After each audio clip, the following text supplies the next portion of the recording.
Hello everybody, welcome back to the channel, and today we have for you another box tournament finals hosted by Epic Cards and Games. At the top will be yours truly piloting my dirt deck that you've seen on the channel over the last couple of weeks versus my good friend Mo, who's also been on the channel very often, especially the last few weeks I think, piloting his Egg Haven deck. This deck's been treating him very well over the last few weeks. Yeah, this is not the first time he's been in the finals with it for sure, because we also do a lot of weekend tournaments that don't end up being streamed, and you know, I've definitely played him in the finals on those before. So we are used to playing each other, especially in this particular matchup as well. I know this match meant a lot to Mo because my dirt deck has had his number lately, so he really wants to get this win. I definitely won the die roll, chose to go first because this deck can steamroll you on the right curve, and Mo probably happy to go second. I think that this deck can do pretty well with Evo points. So we have a decent curvy hand here. I say decent because we have an Ancient Alchemist in the hand, which is good on turn 3 in general, but I like it better going second. So that way on turn 4 you can bring out both golems and spread 6 damage around the board. So we play Teachings of Creations, draw a card, and pass. Mode follows up with the Bell Ringer. This right here, you know, doesn't feel great. Honestly, looking back on this now, you know, we shouldn't have even played the Crafty Warlock. At that point, I was kind of thinking like, well, you know, I'm fine with him evolving his Bellrigger and just getting it out of the way so I can get another token. But I think I really should have just passed here, you know, because the Ancient Alchemist would have been still okay to play on 3, and then if he played anything else other than Bellrigger, wipe it out with the Surefire Bullet. So I think we went a little bit hasty there, and I think that was just not a good play on my part, because the Crafty can come up later, and I think certainly it will. So we end up playing the Ancient Alchemist here. Yeah, see, in this position, I think he probably would have just ended up playing Faria Pass, and I would have felt very lovely just blasting the Faria with a Surefire Bullet. So that's a learning experience for sure, but you know, we're still not in a bad spot. Ancient Alchemist on the board. This deck doesn't really have very good ways to deal with it on 3. Like, yes, it has Humpty Dumpty, but realistically, they're not going to play Humpty on 3 and evolve it and just wipe out their hand. There's no way. And if they do, okay, well, you have a grip of cards and they have nothing. So he's going to play the Alice. He's going to evolve it using a second evolution point, and he's going to hit a Tin Man. I see a Faria in there and a Pinion Prince. Yeah, so we're feeling okay. I mean, not great. He's going to move the counter from Alice to the Tin Man, which is always threatening, you know, to see a Tin Man with counters. He's going to hit me for 2 with the Faria, and then he's going to ward up with the Bellrigger and pass. So again, we're not feeling horrible, but you know, the pretty much the only play we have right now is evolving Ancient Alchemist, bringing up a Golem, and dealing 3 damage somewhere. And at this point, I think what we end up doing is we probably blast the Faria, because yeah, I think at that point, like, we're kind of seeing the writing on the wall here with that Faria. You know, like we want to make sure that if that Tin Man comes up, it's going to have 2 counters on it because of its own effect, and then the counter from Alice. And then it will be able to remove 3 counters with that Faria to wipe out the Ancient Alchemist. Unfortunately for me, I was not expecting a second Faria. So that is unfortunate, because you can see in Mo's hand he does have Angelic Snipe, Actress Faria, Humpty Dumpty, Explosion, and a Pinion Prayer. I didn't get Mo's deck code after this game, by the way, but I'll try to. I know you guys like to get deck codes. You know, my deck's been more or less the same, and I've posted that deck many times before, along with the deck code. So he does bring up the Tin Man. I'm still feeling okay, but once he removes 2 counters to deal 4 damage to the Alchemist, I'm like, okay, well, this doesn't seem good, because either he has a way to remove it. Oh man, that's my alarm. My bad. Either he has the way to remove it, or he has another way to get a counter, and unfortunately he drops that Faria, and that was pretty saddening to me. Drawing Witch's Cauldron here is a pretty pretty bad draw because we really need some, like, we need to play this turn. And this is when, you know, things could have gone a lot better for us had we surefired the Faria, because, you know, at least we'd have Crafty, which even Crafty itself isn't great, but like playing it here as a follow-up to the Bellringer would have been fine, just to get a little bit of spread across the board. But at this point, we pretty much have to deal with something, right? Like, we don't have a way to deal with the Tin Man, and so we play the Bellringer. We're gonna evolve it to wipe out the Alice, just to, you know, level the playing field a little bit, get a little bit of damage off of it. And, you know, I'm looking at my hand now, double Witch's Cauldron, Rico, Surefire, and Gingerbread, and I'm kind of thinking like, okay, let's you know, let's Surefire the Faria, you know. But no, actually we ended up passing. I'm not sure what I was thinking here. I think I was thinking like, okay, well, you know, I'm just gonna save it, so if he attacks with it, you know. Oh, I think that's what I was thinking. Like, maybe the Fairy will be the one attacking into the Bellringer, and I won't have to hit that. I can hit something else that he plays that turn. But I was not expecting the Odette. But yeah, I guess, yeah, I wasn't remembering what I was thinking, but that makes a lot more sense. I think I was thinking, okay, the Fairy probably attacks in the Bellringer, and that's fine. I don't have to hit it there. And then I can hit something else, potentially, if he plays something that's, you know, more worth hitting.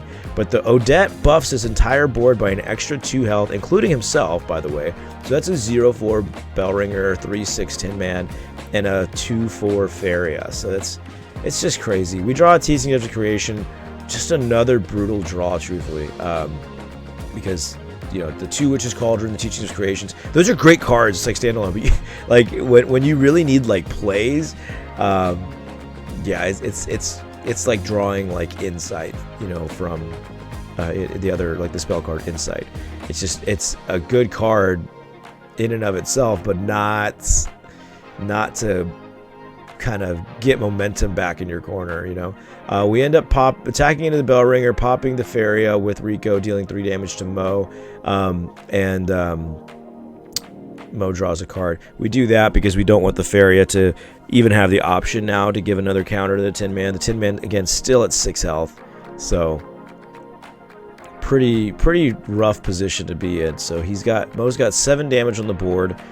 Looking at his hand now, he's got Angelic Snipe still, Humpty Dumpty, Explosion, 2 Pinion Prayers, and then another Pinion Prince. Pinion Prince, the one in the EX, that's still like what I'm really concerned about, because as soon as I get rid of that Tin Man, the Pinion Prince is gonna be able to bring it out. You know, it's gonna be able to bring it out. And once it brings it back out to the EX, it's going to have a counter on it through Pinion Prince, and when he brings it up from the EX, it'll have another counter. So that play is already going to present 4 damage, and when I'm already looking at probably going down to 8, just looking at his board, I mean, that's terrifying. So yeah, I think here, I mean, Rico is such a great card in this deck. You know, it levels the playing field so much. But I think that we're just not set up. The deck, Dirt Room, sorry, like at least my version of this deck is a lot of setup. You know, we usually like to have like Juno on 5, so we can, you know, hit the board a little bit, wall up, and then by the time we play Rico, we Rico, then, you know, use Juno to get a Guardian Golem out. But just not a lot of things going our way here. He's going to sack off the Pinion Prince. We realize now, or Mo realizes, that he does not have a Holy Falcon token, so we just use a face down card. And hits me for 2 down to 6. And he's going to play another Pinion Prince. Mo's just going full aggressive here, and is going to hit us down to 4. So he's saying, like, I don't think you got game. You know, yeah, Rico does 9 damage by itself, but 8 damage is a lot. 8 damage is a whole lot. So we draw into a Bellringer. Yeah, just missing a lot of cards that can shift the momentum to our side of the game. But I think what we end up thinking here, or at least whenever I get into situations like this where clearly everything I do is going to matter a ton, I try to think like what are the absolute plays I need to do, like what is the minimum I have to do. And in this case I'm thinking, well, 4 damage can be pretty easy to get on the board here. So I'm thinking like, okay, well look, if he gets a counter on Tin Man somehow, that's 2, and then a Humpty Dumpty just kind of seals it. So but also, like, if you look at Mo's hand, Explosion is 1 damage to me, and then Humpty Dumpty is 3. So I'm not feeling safe at all in this environment. This feels like a very abusive environment. So I think we end up playing the Gingerbread House. I mean, like, that's, you're getting us up to 7. I think, okay, yeah, I'll live. I think so. I don't think he'll be able to do all that much.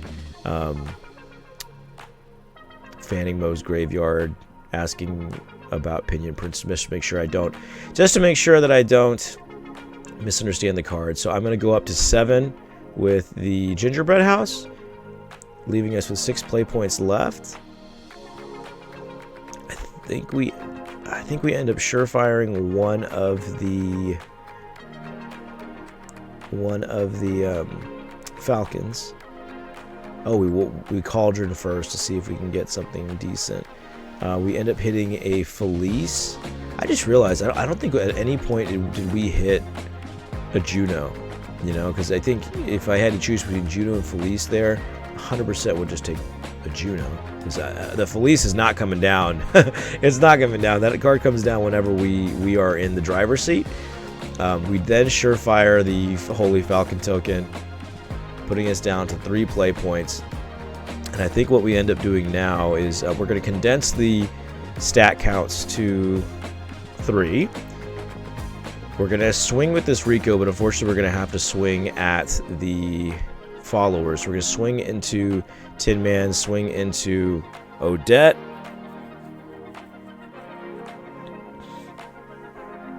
And then I think what we end up doing here is, honestly, I'm now feeling like, man, maybe we should have just not even hit the Tin Man, because we had to leave a follower up and we left the Holy Falcon because it's just less damage. But I don't know. I think at this point we're just thinking that card is bigger. We've seen 2 Fairy already. How likely is it that he even get a token, another counter on it?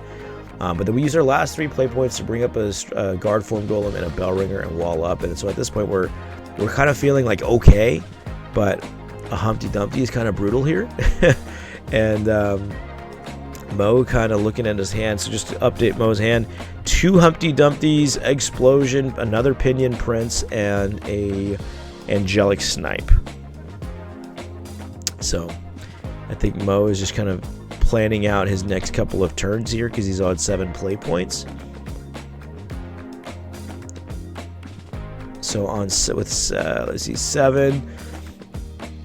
I think what he ends up doing here is that he ends up using Explosion to deal 1 damage, then evolving with the Humpty Dumpty, so that's 4 damage total, and it leaves us at 3. But then, with the Pinion Prince would pretty much be the only thing he has left. But that can bring up a Tin Man that we blew up last turn. So even if we had hit the Tin Man, left the Tin Man, that would still be, it would still be getting into the cemetery one way or another. So, because he'd be like Humpty Dumpty, and that Humpty Dumpty does the whole board, so Tin Man would go to the cemetery anyway. So he'd be setting up his turn 8 play, which is Pinion Prince into Tin Man for 4. Yeah, this deck doesn't have a whole lot of burst damage, big burst damage, but really strong chip damage. Just 3 with Humpty, the little bit of chip damage with his smaller followers. It all adds up. So Egghaven has hard time versus decks that heal a lot. Even the Gingerbread House, gave me a little bit of life. Literally gave me some life, but also it gave me a chance to turn this horrible game into something in my favor, you know. But if I follow up with another gingerbread house, you know, Egghaven, especially with their limited resources at this point, they're almost out of the game, you know, like with massive upside. So he's going to evolve the egg into 5 damage onto the board, 3 damage to me. He was confused on that token he used for the Holy Falcon. Puts us at 3, and then, yeah, he's going to pass. And we're not feeling too great. We drew into a Runic Guardian off of the Bell Ringer, but, you know, that's a little bit too little too late. Drawn to another Surefire Bullet. And, yeah, I mean, that's, it's not looking good. No, sir, it's not. So at this point here, we see the writing on the wall. You know, he's going to be on 8 play points. He can bring up the Pinion Prince and do that Tin Soldier play for 4 damage. And another thing too, I actually forgot to mention, is whenever we Witch's Cauldron to last turn, we actually did see our second copy of Gingerbread House. So that was unfortunate. Yeah, we saw our second copy of Gingerbread House, and that means that we are not healing anymore. We play Teachings of Creation, drawn to another Felice.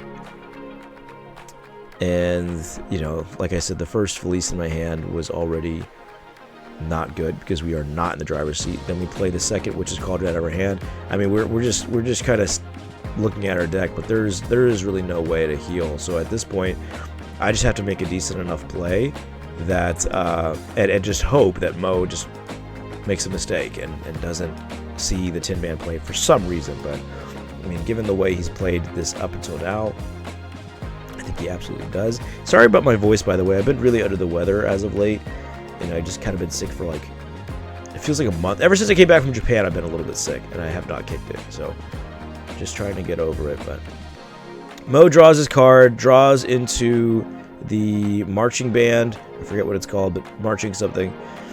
And then he is going to play the Pinion Prince, and unfortunately, he does see the Tin Man. So that's going to end up being the game. I hope you guys enjoyed it. Please remember to comment. Let me know how you thought about it and what you want to see next. That's all I got for you guys, and I will see you in the next one.